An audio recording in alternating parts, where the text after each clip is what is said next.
আমি কড়াইতে তেল গরম করতে দিয়ে দিয়েছি। গরম হয়ে গেছে, তেল গরম হয়ে গেছে, এর মধ্যে 5 ফোড়ন, তেজপাতা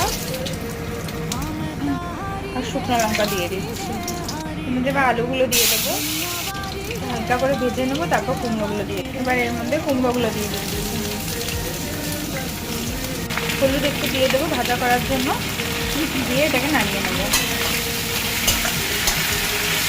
স্বাদ মতো নুন দিয়ে দেবো, এটা ভাজা হতে থাকবে, তারপর আদা বাটা দেবো।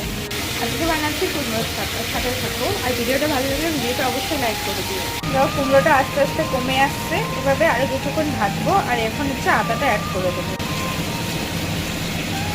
এটাকে নেড়ে নিলাম। কাঁচা লঙ্কা কয়েকটা ছিঁড়ে এর মধ্যে দিয়ে দিলাম, জিরা দিয়ে দিলাম আর হলুদ দিয়ে দিলাম। এখন দেখো কালারটা খুব সুন্দর আসছে। এরকম করে আরও কিছুক্ষণ ভেজে নিতে হবে। মোটামুটি সব কুমড়োগুলো সিদ্ধ হয়েই গেছে, একটু এরকম করে ভেঙে দেবে। রেডি আমার